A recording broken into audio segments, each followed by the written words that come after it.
Love is not a feeling, it's a skill, and some people are terrifyingly good actors. The most dangerous enemies you will ever face are not those who hate you openly, but those who have perfected the performance of love. They've studied the lines, they've rehearsed the gestures, they've mastered the art of reflecting your own desires back at you. And your biggest problem, your biggest, most isolating, soul-crushing problem, is that you know it. Deep in your gut, you can feel the hollowness behind their eyes, the script behind their words, the transactional nature of their touch. This intuition, this curse, was born from fire. It was forged in the wreckage of past betrayals, from the casual cruelty of fake friends, from the calculated manipulations of a toxic partner, from the hollow promises of people who were supposed to protect you. And now it has turned you into a cynic, a detective in your own life, perpetually dusting for fingerprints of deceit on every "I love you," on every gift, on every act of kindness. You are trapped in the cynic's dilemma, the desperate desire for a love you can believe in, and the paralyzing certainty that such a thing doesn't exist, at least not for you. You are so terrified of being fooled again that you can no longer recognize the real thing even when it's staring you in the face. You've built a fortress around your heart to keep the enemies out, but you've inadvertently created a prison, and you're the only one locked inside. Today, we are not going to offer you platitudes. We are not going to tell you to just be positive or learn to trust again. That's useless advice for someone who has lived through what you have. Instead, we are going to do something much more difficult and much more powerful. We are going to hand you the blueprint to your own prison. We will dissect the very nature of the cynic's dilemma, piece by brutal piece. We will explore the psychological wound where this cynicism was born. We will learn to distinguish the masterful performance of a manipulator from the flawed but genuine efforts of an authentic person. We will face the most painful truth of all, how your own mind, in its desperate attempt to protect you, has become your primary saboteur, actively destroying any chance of real connection. And finally, we will forge a new path, not back to naivety, but forward to discernment. A path that allows you to believe in love again, not because you are blind to the dangers, but because you are finally wise enough to see through them. This is not about finding a perfect person. This is about healing the fractured lens through which you see the world so you can finally trust what you see. Part 1: The Origin of the Cynic's Wound. Your cynicism is not a personality flaw.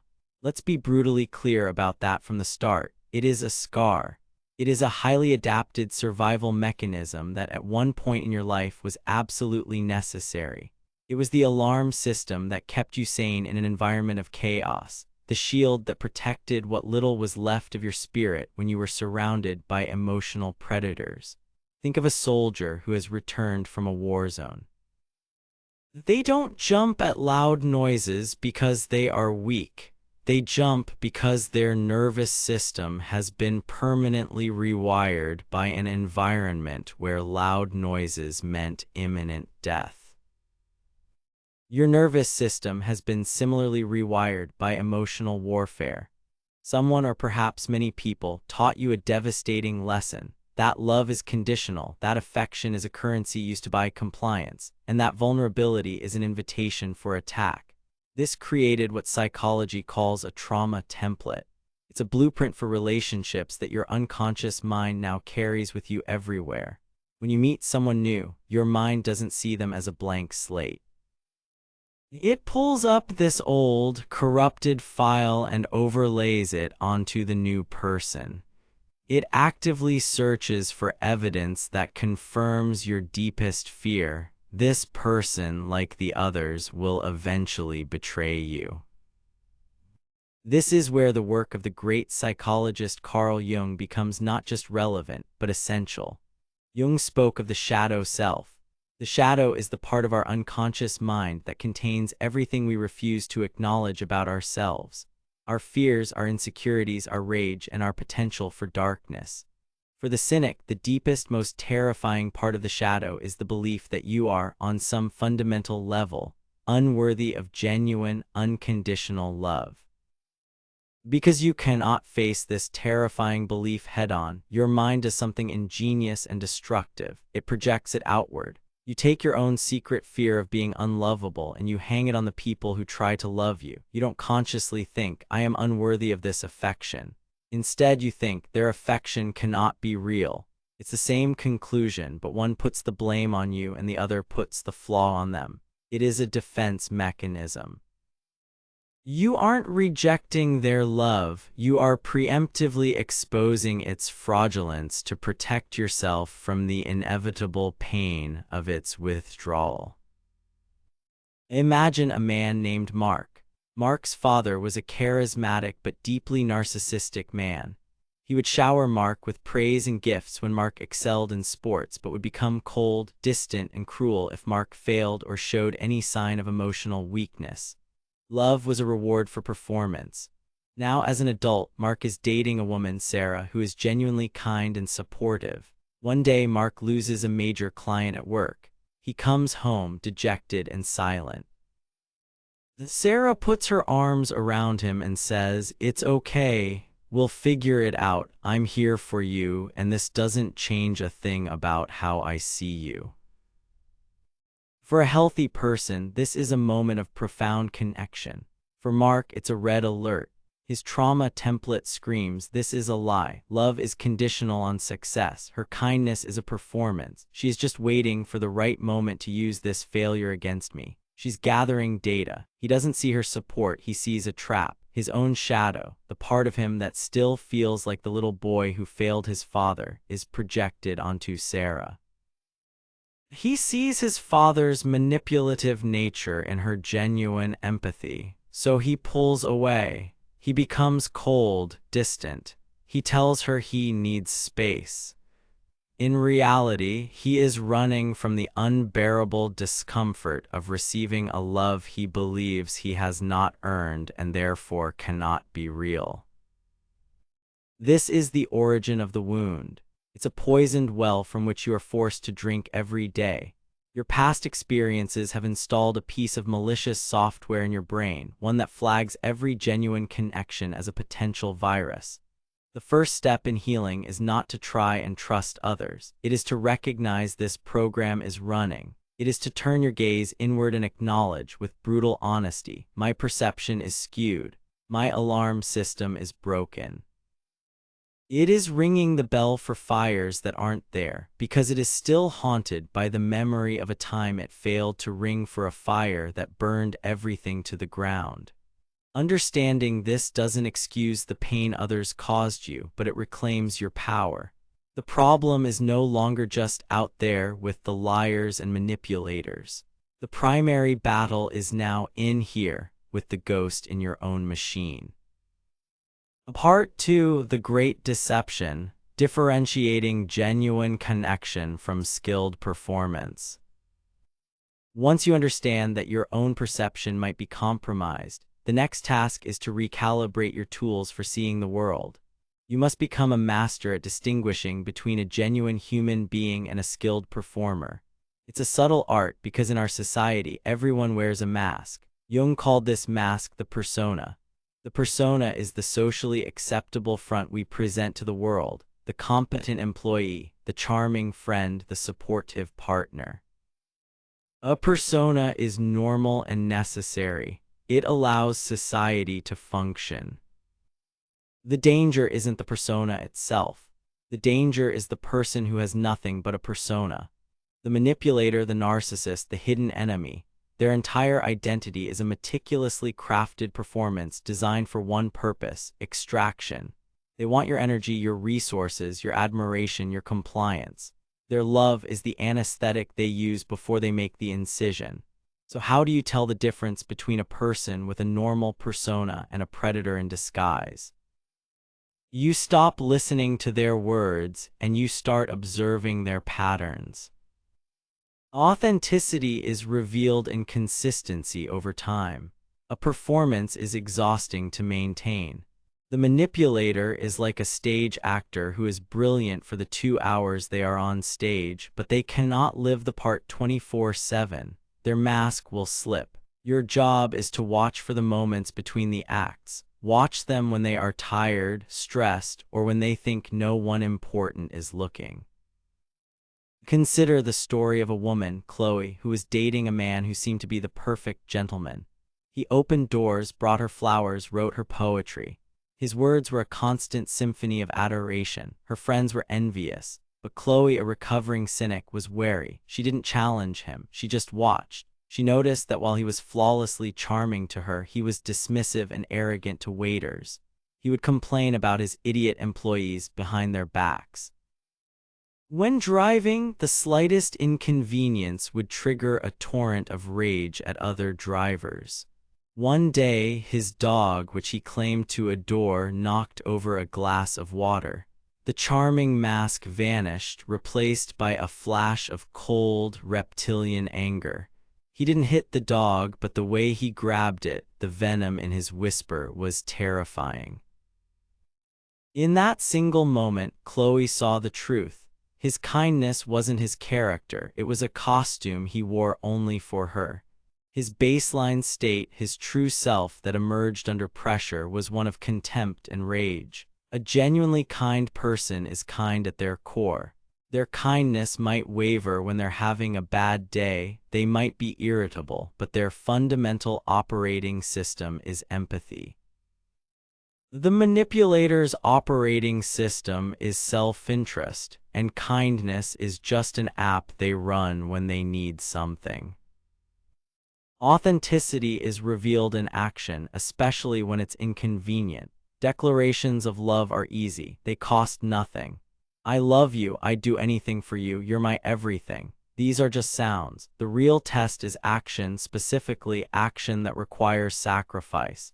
When you are sick with the flu, do they bring you soup and medicine, or do they text, get well soon, and disappear because your sickness is an inconvenience to their plans? When you are moving apartments, are they there, lifting boxes and sweating alongside you, or do they suddenly have a really important meeting they can't miss? Love is not a noun, it's a verb. It is the act of showing up. The performer will offer grand, theatrical gestures that look good on social media, a lavish bouquet of roses, a surprise trip. These are often more about making them look good than making you feel loved. The authentic person will perform the small, unglamorous, consistent acts of service. They do your laundry because you're exhausted. They listen to you vent about your horrible day, even when they're tired too. They remember that you hate pickles and make sure your sandwich doesn't have them. This is not the stuff of romance novels. This is the stuff of real, enduring love. It's boring and it's beautiful, and it's something a performer who thrives on drama and high-intensity validation can never sustain. They will always choose the grand gesture over the daily grind, because the performance is about the applause, not about the connection. Look for the dissonance between their words and their actions, between their public persona and their private behavior, between how they treat you when they want something and how they treat you when you have nothing to offer. The cracks in the performance are always there if you are willing to see them. The cynic's mistake is to assume every crack means the whole structure is rot. The wise observer understands that all people have cracks. The key is to determine if you're looking at a structurally sound building with a few cosmetic flaws, or a beautifully painted facade that is about to collapse and bury you in the rubble. Part 3: The Sabotage Engine: How Your Mind Destroys Love. This is the most difficult truth to swallow. The external world is filled with manipulators, yes, but for the chronic cynic, the most effective and relentless saboteur is not out there. It is in here. It is your own mind, which has transformed from a loyal bodyguard into an overzealous prison warden. Its prime directive is no longer to keep you safe, but to keep you alone, because aloneness has become synonymous with safety. It accomplishes this through a series of brilliant, unconscious psychological maneuvers designed to destroy any budding relationship before it has a chance to become a threat.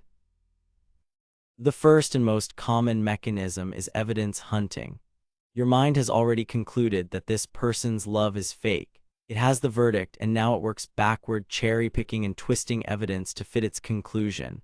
They take an hour to text you back. See, they're losing interest. They're talking to someone else. They have a great time out with their friends. See, they're happier without me. I'm a burden. They give you a compliment. See, they're just trying to flatter me because they want something. Your mind becomes a biased prosecutor, ignoring all evidence of their kindness, consistency, and affection, while putting every minor, ambiguous action under a microscope until it can be framed as proof of their eventual betrayal. It's a self-fulfilling prophecy fueled by confirmation bias. The second, more aggressive mechanism is testing. This is where the cynic actively, though often unconsciously, engineers situations to force the other person to fail. This isn't the same as healthy observation. This is sabotage.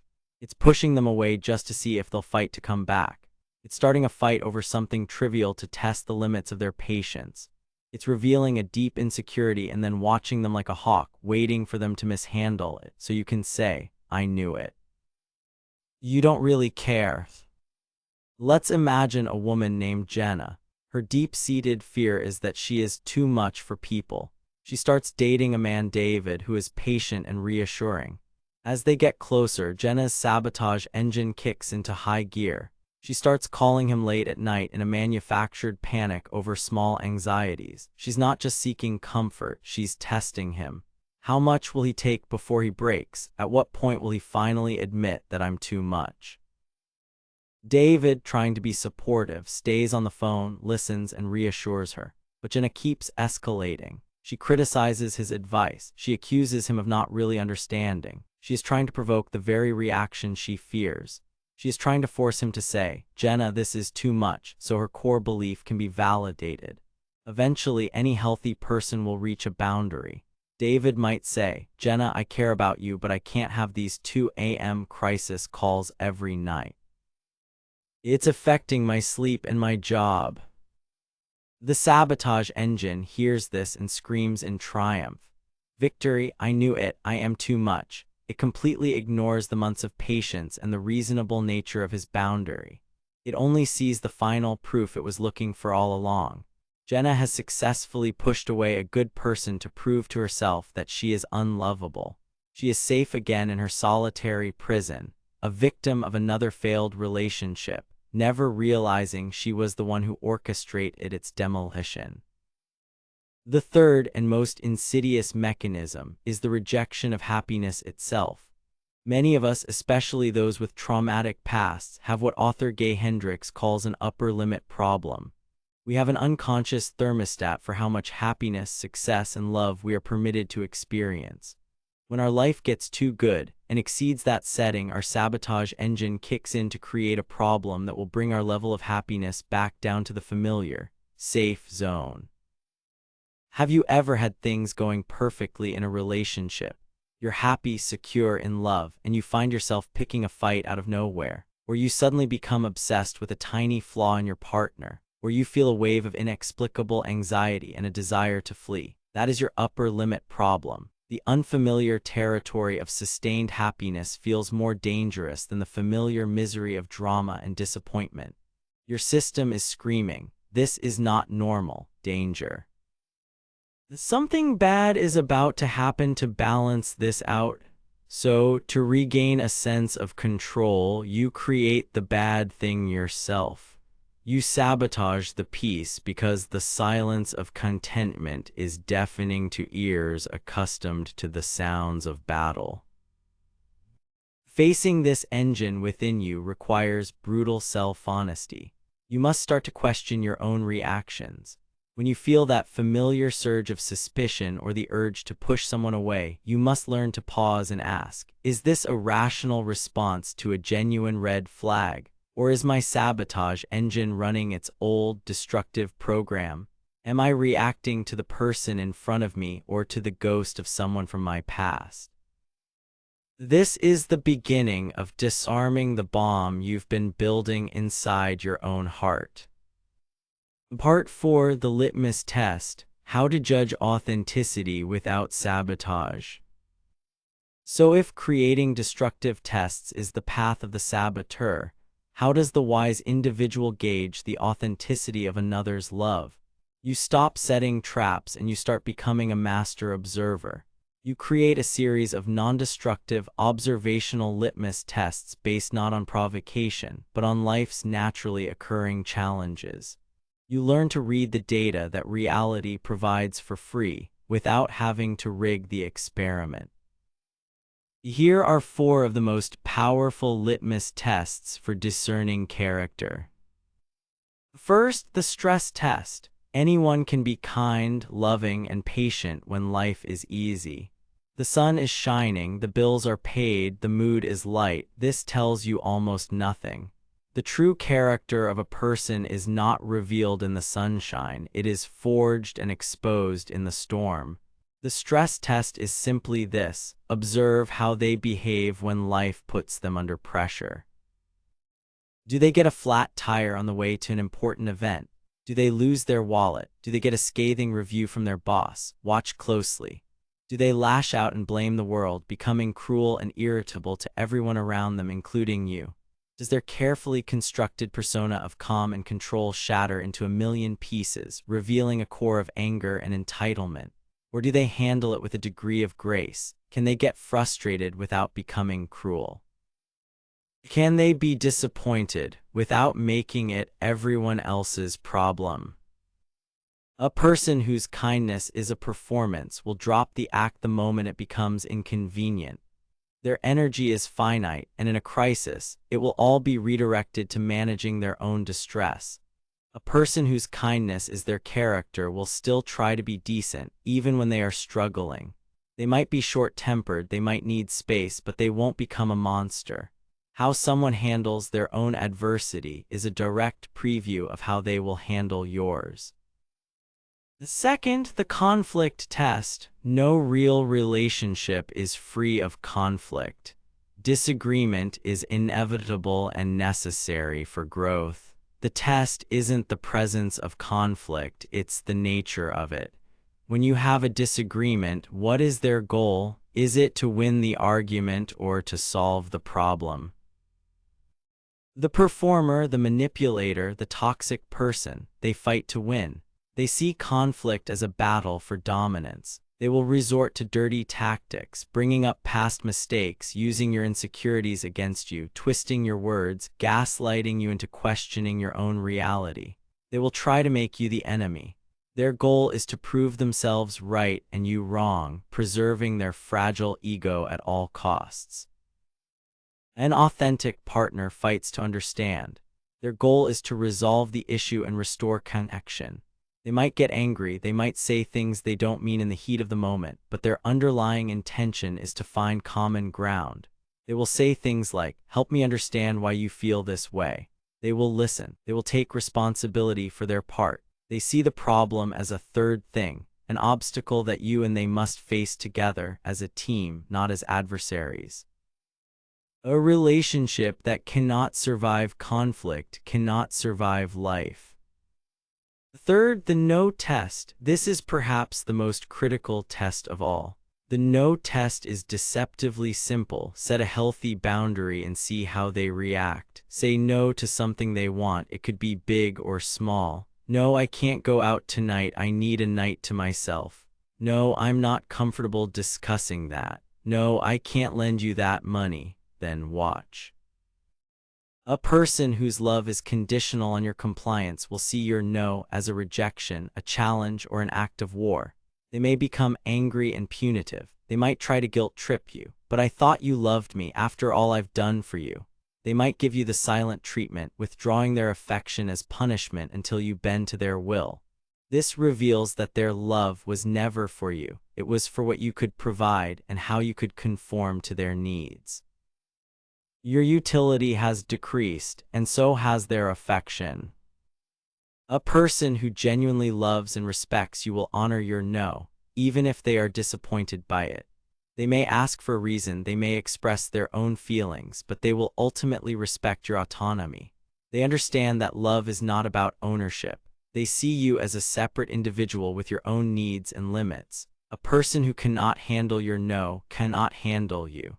They only want to handle a compliant version of you that they control. Fourth and finally, the silent test. Observe them when they think no one who matters is watching. How do they treat people from whom they have nothing to gain? The cashier at the grocery store, the janitor in the office, the customer service representative on the phone. Is there a fundamental decency in their interactions, or do they reserve their charm only for people they want to impress? Character is what you do when you think no one is looking. A person who is kind to you but cruel to a waiter is not a kind person. They are a strategic person. You are simply, for the moment, on the right side of their strategy. This test reveals their baseline operating system, stripped of all performance. These 4 tests require patience and perception, not provocation. They allow life itself to reveal the truth, and they empower you to trust your own judgment, not your raw, wounded fear. Part 5: The Path to Integration. Healing the cynic and accepting love. We have diagnosed the wound, unmasked the performer, and exposed the internal saboteur. Now we arrive at the final, most crucial stage, healing. The goal is not to eliminate your cynicism. That would be like trying to eliminate your immune system. Your cynicism, for all the pain it causes, is a part of your defense mechanism. The goal is to retrain it, to upgrade it from a blunt, clumsy weapon that harms you as much as it protects you, into a precise, intelligent tool of discernment. This process is what Jung called individuation, the journey of becoming a whole, integrated individual. It involves turning to face your own shadow and integrating its lessons. Step 1 is acknowledgement and mourning. You must consciously acknowledge the wound. Look back at the betrayals and hurts that created your cynicism, not to dwell in victimhood, but to validate your own experience.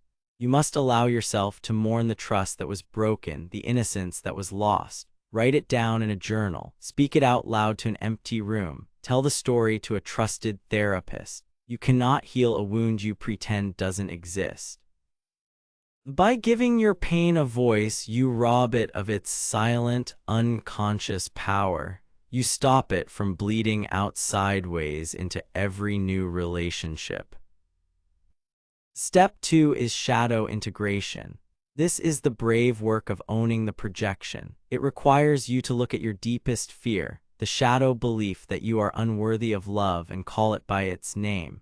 When you find yourself drowning in suspicion about a partner's affection, you must practice the mental shift from "their love must be fake" to "I am terrified to believe their love is real because I'm scared I don't deserve it."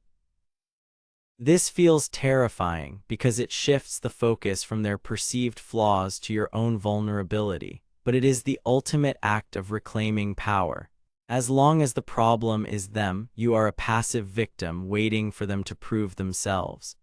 The moment the problem becomes my fear, you become an active agent. You can work with fear, you can soothe it, you can challenge it. You cannot challenge another person's hidden intentions. Integrate your shadow by admitting, "Part of me is so scared of being hurt again, it would rather burn down a beautiful house than risk living in it."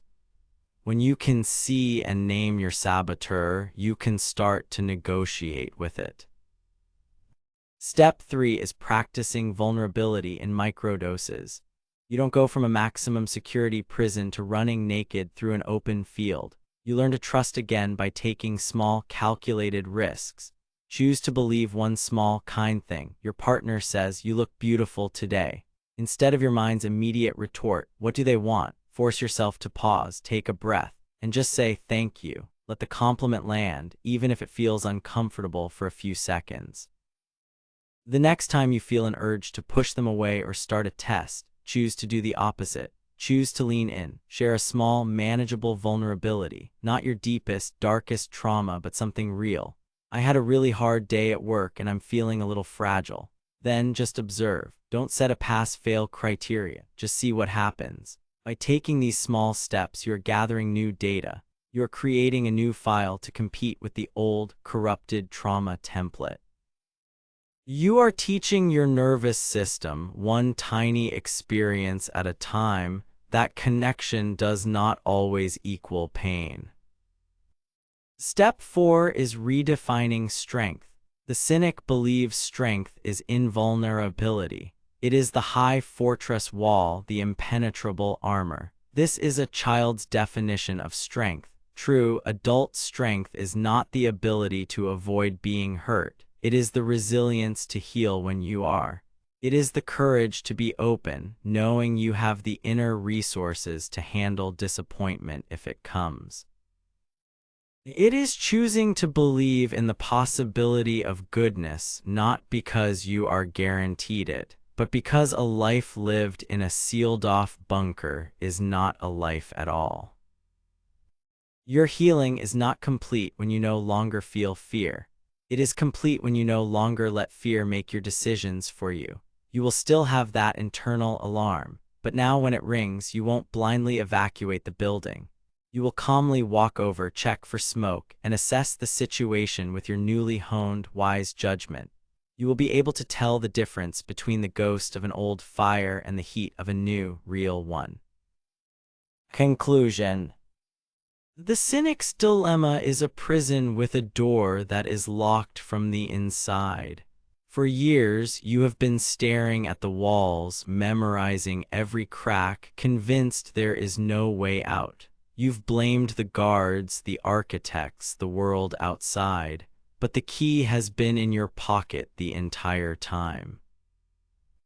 The key is the brutal, empowering truth that the battle for trust is won not on the outside, but on the inside.